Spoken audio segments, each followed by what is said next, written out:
Alright everyone, today we're going to look at how to make some pretty good bacon. I like thick cut bacon. It cooks a little bit longer, the cook time's a little longer, but it usually ends up better. So this will work with thinner bacon too. I'm just going to cook it a little bit less, but it's less based on time and more based on how the bacon looks, and you'll see as we cook it. So this will work with any type of bacon. All you need is the bacon, a pan, and then a plate with some paper towel that you're going to put the bacon on after it's done cooking.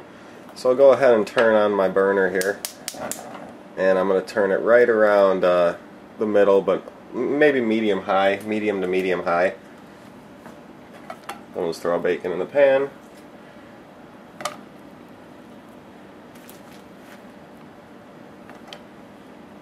Some people might say to preheat the pan, which is completely fine, you can. I haven't found any problem preheating it or not. The bacon's just gonna start cooking as the pan gets hot here. My pans get hot pretty quick.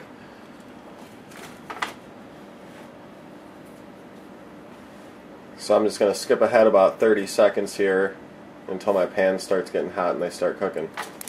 So it's been about 30 seconds, maybe 45 seconds, and now the bacon's starting to get heated up. This bacon's pretty thick, so eventually there's going to be lots of grease in this pan.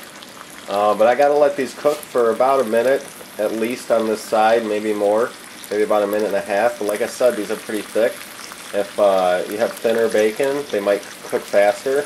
And also, if your pan is preheated before you put them on there, you know, you're going to shave like 30 seconds to a minute and a half off the cooking time, depending on how fast your pan heats up. So I'm going to go ahead and let these cook for about a minute, and then we'll come back and flip them. Alright, so now it's been about a minute, and I'm going to flip them. I think they could actually cook a little longer, but bacon you can actually flip more than once without any difference to the end product. You know, like some meat you only want to flip once, like on the grill you only want to flip a hamburger or steak once if possible. Bacon you can flip more than once and it's not a big deal. I'll show you how to know when they're getting done once we get closer. These still have a little bit of ways to cook, so I'm going to flip this last one and then let these cook on the other side for a minute, then I'll be back to show you more.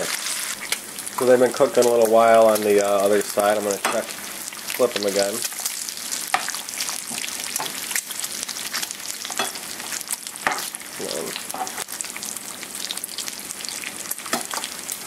And this one's starting to show the color we want to see, but it's not quite done yet. I'll show you. Did you kind of see this like browner color? I don't know how good it's showing up on the camera, but that's what you want the whole thing pretty much to look like without getting burned. These are really greasy ones, as you can see, but that's because they're such thick bacon. So you kind of want like this color. Oops, focus.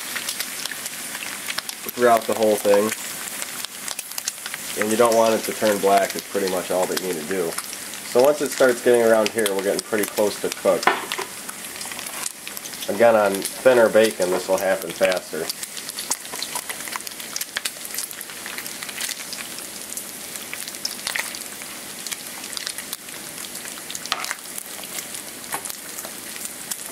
If you start seeing things turn black, that's bad. But a little bit of this black crusties that are happening, that's mostly just from like parts that are touching the pan. But if you start getting a lot of black, you're burning them.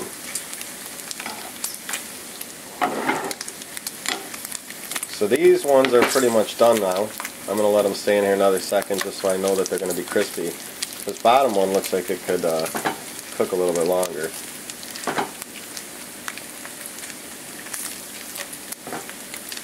That one's getting to be perfect color. That's pretty much the color I want. The outsides are a little darker. This one's getting pretty much a little more cooked than the rest.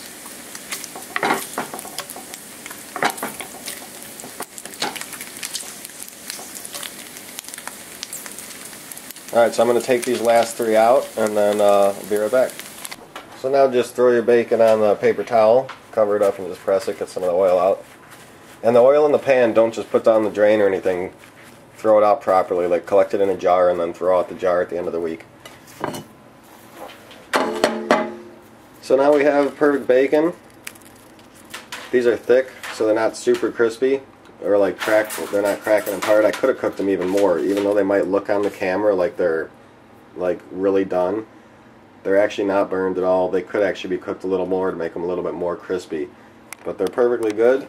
And like I said, if you got thinner bacon, just cook them a little less. But this is about the color you're looking for. And if you want them crispy, just cook them a little longer, but don't blacken them.